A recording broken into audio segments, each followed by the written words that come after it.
Hi, folks. Here, I'm Carole, codependent. So I've been asked to share on tradition 2. I've put together some thoughts, and then I've had time permitting, three stories that I'll share from my experience. I've been in recovery 17 years in CODA. Okay, so the tradition reads, for our group purpose, there is but one ultimate authority, a loving God, as he may express himself in our group conscience. Our leaders are but trusted servants, they do not govern. In 12-step groups, there's no such thing as individual authority. No one member directs or controls the actions of other members of the group. In my experience, though, some have tried to do that. Codependents have control compulsions, so it's very helpful to have traditions to guide the structure of the meeting. Group decisions are just that, group decisions. After a discussion of all aspects of a given situation, including the minority opinion, the group votes on the issue and an agreement is reached with the majority vote. This vote is called a group conscience. Each group is a fellowship of equals. No matter what an individual member's background, education, or professional expertise, no member has authority over the group. In this way, the fellowship reaches out to all who would seek its comfort and provides the atmosphere of a sense of belonging to all members. But there are leaders. This tradition has been misquoted many times as we have no leaders, but it clearly states that each group does have its leaders. They just have no authority over the rest of the group. Whether they be the group's representative to the area or district or the secretary or treasurer, they have been entrusted with the responsibility to serve the group, not make decisions for it. Groups clearly have other leaders also. There are those who, by sharing their wisdom and strength in the meetings, who are quietly recognized in the group as spiritual leaders. There are those members who are so well founded in the principles and traditions of the program, the group turns to when questions arise involving possible violations of those principles and traditions. These too are leaders, but they do not govern either. There's a sense of belonging that follows when we follow the traditions that are provided for us. Many from other 12-step programs find their way into CODA, Codependents Anonymous, and I lovingly call CODA the graduate course in recovery. I wanted to share one story real quick. Years ago, I started a CODA meeting. Well, before I go to that one, my first CODA meeting many years ago, I was fairly intimidated by the level of openness that people shared so much of themselves. And I sat outside of the circle because I wasn't sure how I was going to fit into the group. Before long, everyone was very friendly, welcomed me into the circle. And there were two gentlemen there, one who was leading the meeting and another gentleman in the room, but they didn't care much for one another. And one was very overt with his dislike of this person. And as a newbie, I was fairly frightened by their interaction. And the chairperson was very tactful, handled it well. The next meeting, the same thing. The one gentleman in the group seemed to be picking at the person chairing the meeting. I became terribly frightened. I wasn't sure if I was going to want to attend this. And I had heard so much about boundaries. I said, boy, now's a good time for me to see what a healthy boundary looks like. The third meeting, it escalated to the point where the chairperson, I guess he reached a saturation point and said, I'm ready. And he got up and I thought they were going to start fighting. It was a very frightening time. Most of the people in the room were women, and these two men were ready to throw hands. Fortunately, the one man left, and the group got together because they were very frightened that maybe some violence was going to take place at the next meeting. And being a state where you can openly carry a gun, I thought, I'm not sure I want to return to Codependents Anonymous.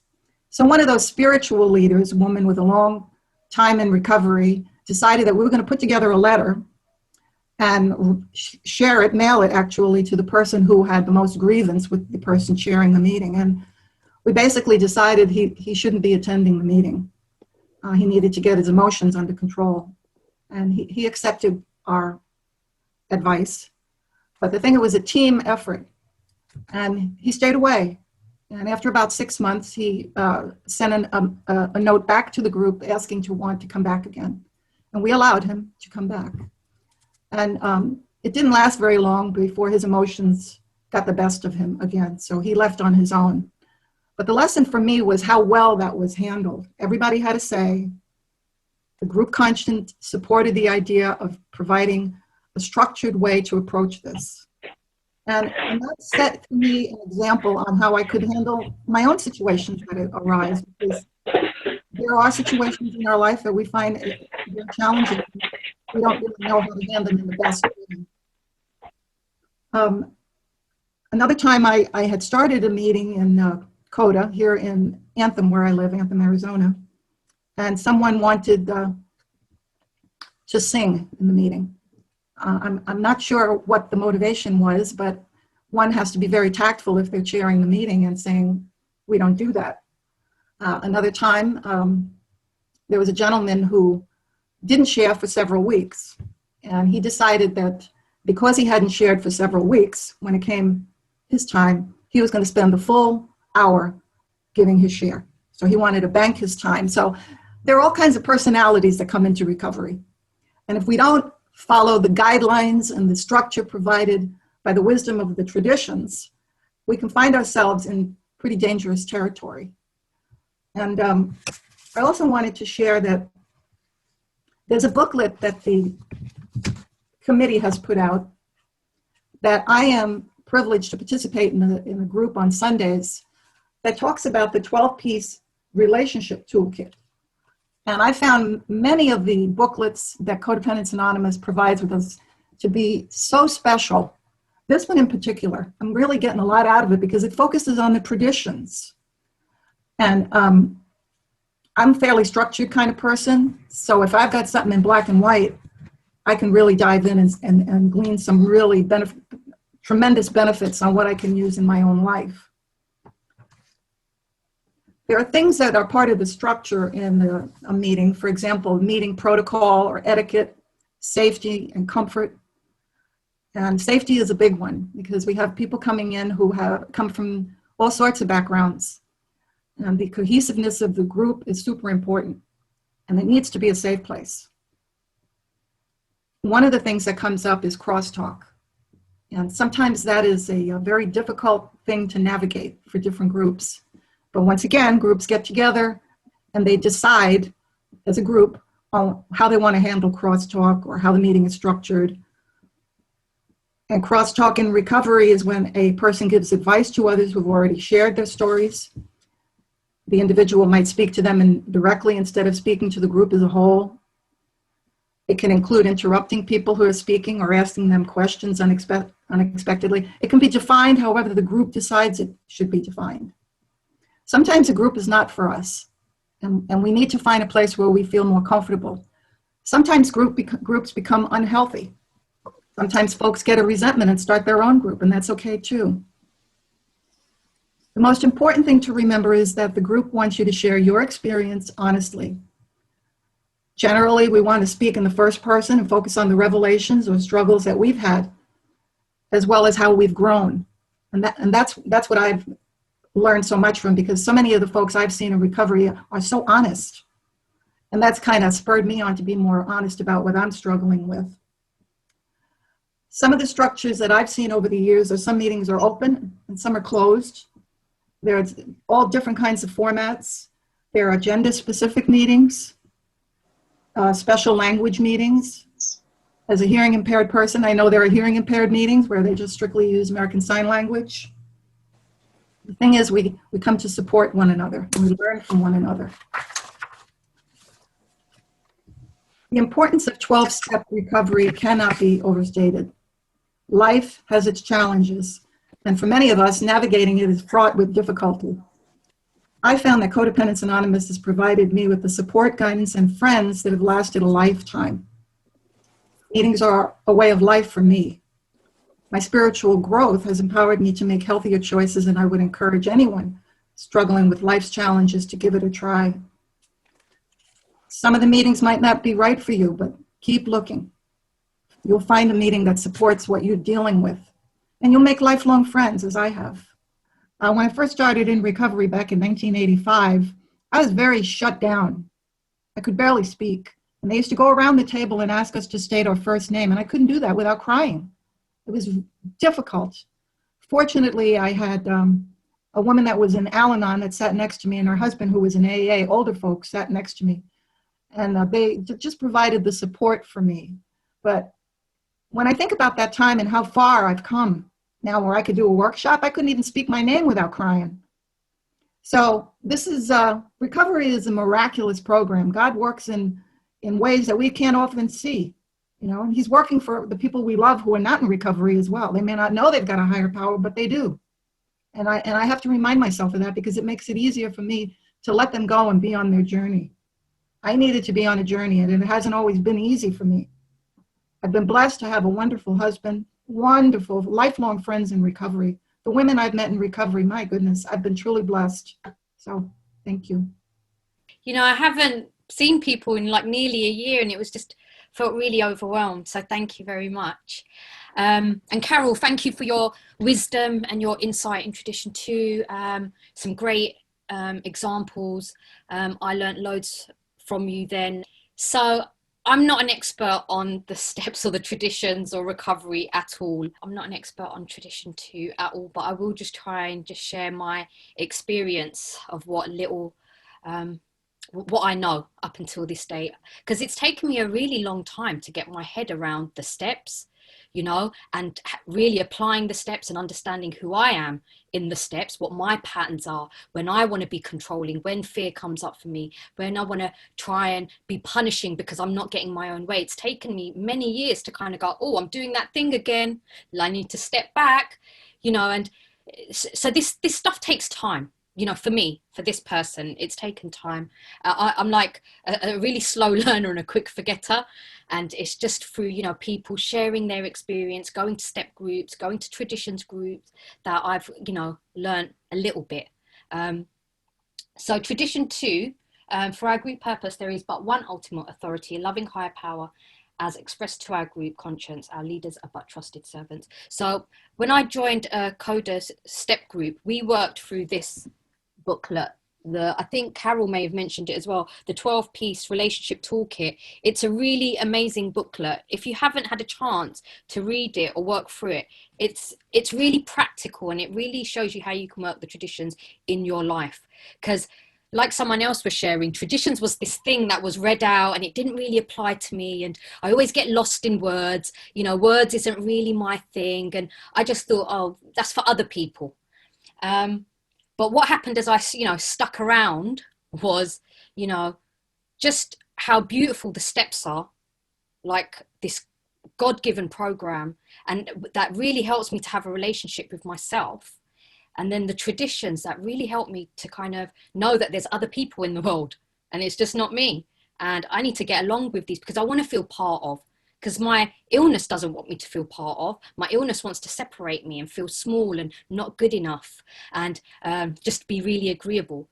So to counteract that, again, these beautiful traditions were, you know, developed. And they're, you know, as I've stuck around in recovery, I've seen the beautiful benefits of it. And I'm at the moment going through a traditions group. There's just a few of us, and we meet every Saturdays, and we're working through a different book. And it's like a different layer and a different level of recovery.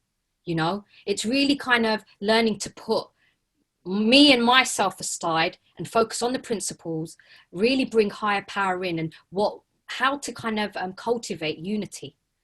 I'll talk a little bit about my background, because growing up, I didn't have a higher power. So this concept of inviting a loving higher power into a group, let alone my life, was really out there stuff. You know, my mum, you know, this isn't from a blame point of view. You know, I've done quite a bit of work around my relationship with my parents, but, you know, my mum was very controlling. There was a lot of enmeshment there. In my culture, we'd have a temple, but then she'd practice all the opposites of spiritual principles. So, and there was abuse growing up, and I just grew up thinking, well, there can't be a loving higher power, because if there was a loving higher power, it's definitely not in my life. you know, and I started to develop this, you know, black and white thinking, this all or nothing, them against me.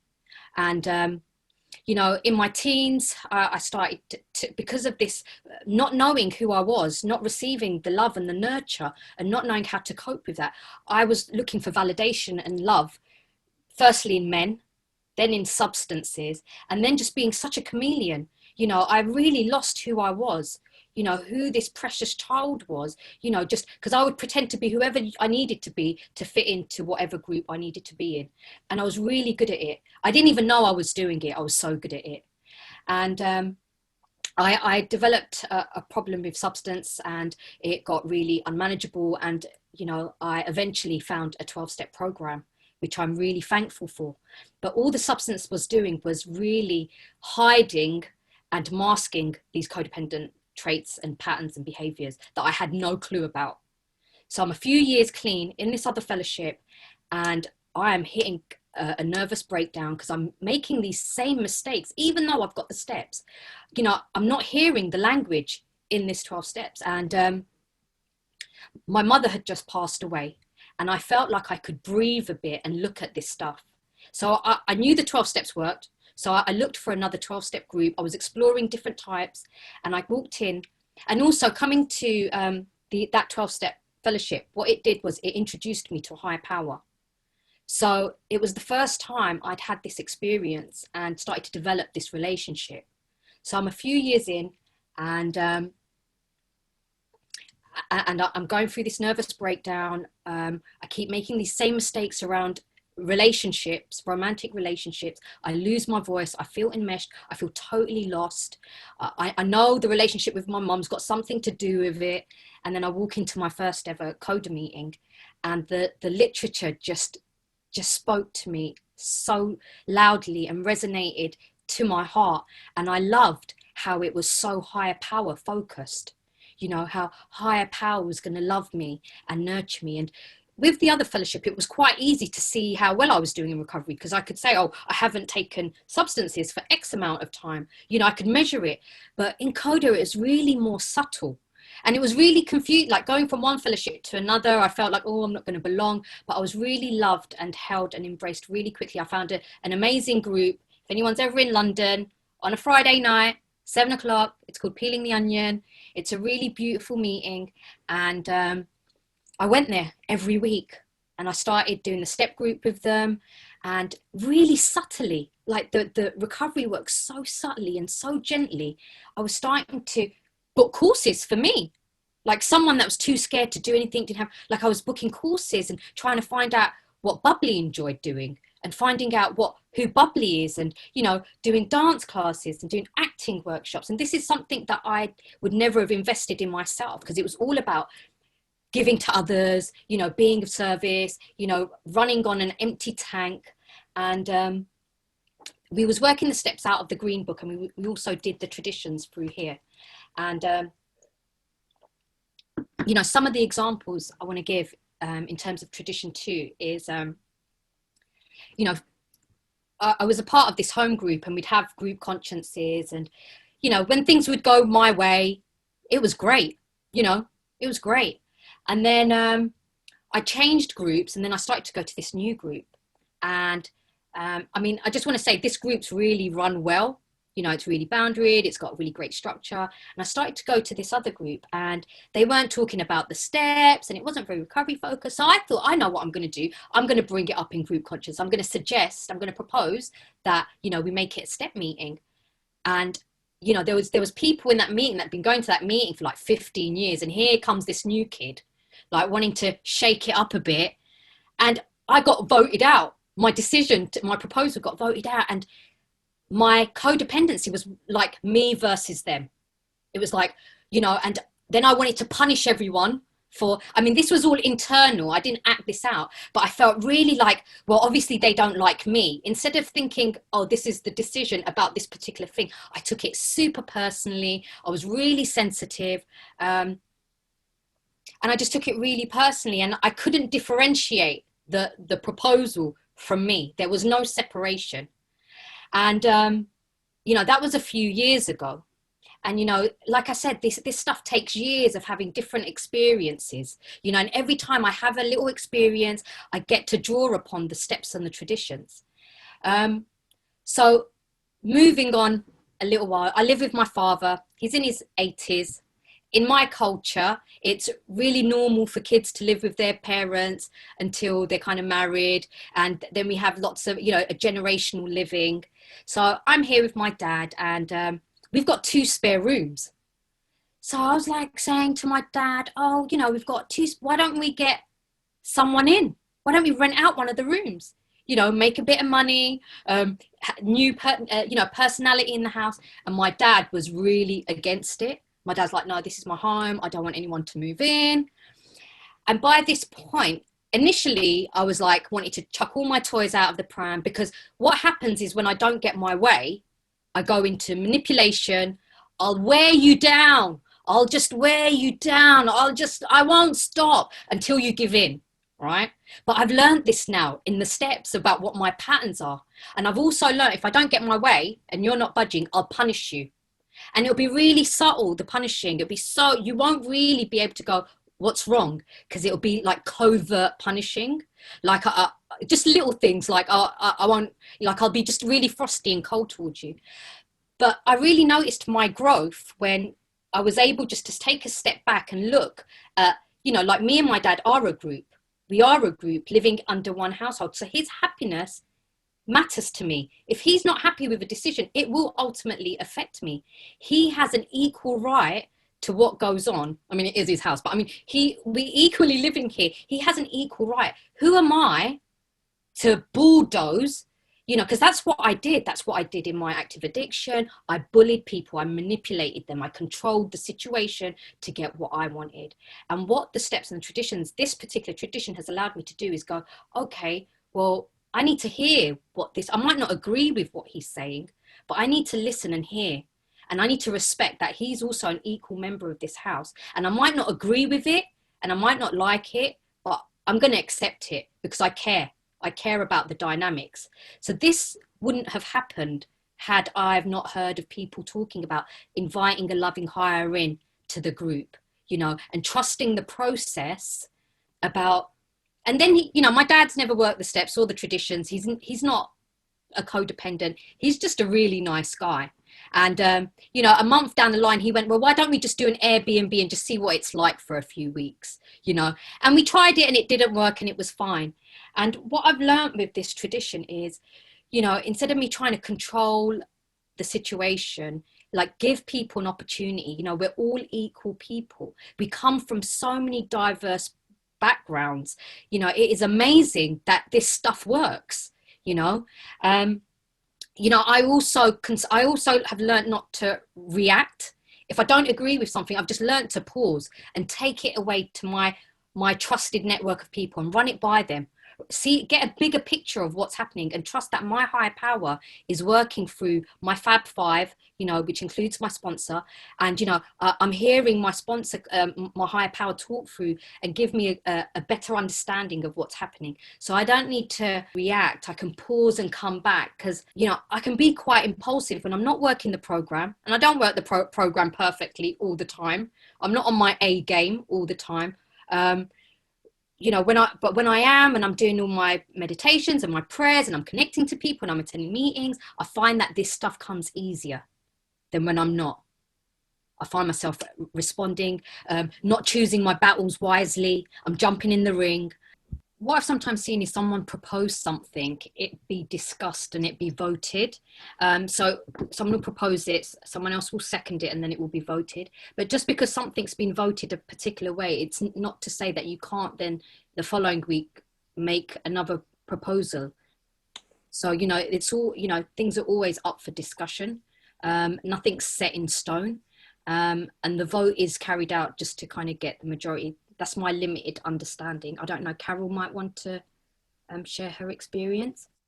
Yeah, what I've seen, Carole here, is sometimes there are numerous different ways that a subject needs to be approached. So what they do is they put it out there, they postpone it for the following week, and then they come together and they collaborate on what has been listened to, because sometimes somebody else's idea we hadn't even thought about. And it's the better thought. It's the better way to approach something. So it's a collaborative effort.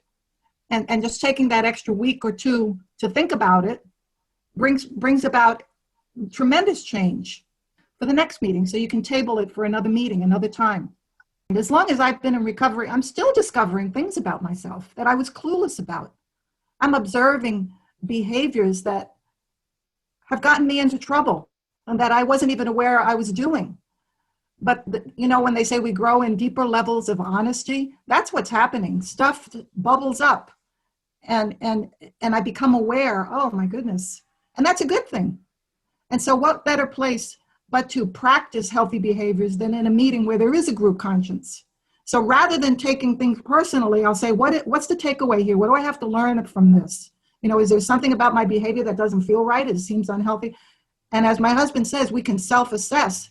That's where the growth is. Those greater levels of honesty that we can look at ourselves and instead of shaming ourselves, saying, there's something for me to learn here.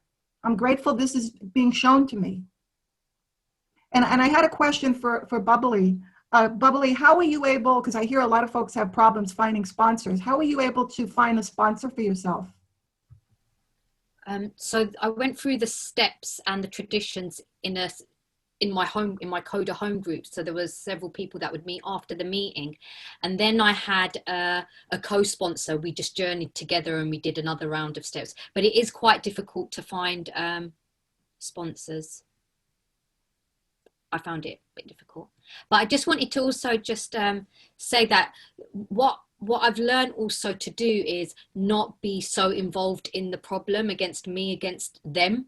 I'm able to go, oh, it's us against the problem, whatever the decision that needs to be made. So to still feel like I'm on the same side as that person has really helped. It's just made it shift the anger and resentment towards the group or the person to, all right, the problem at hand, if that makes sense. So yeah, that is my limited knowledge. I hope someone got something. I'm so glad that Carole went before me. And with that, I'm going to leave it there. Thank you very much.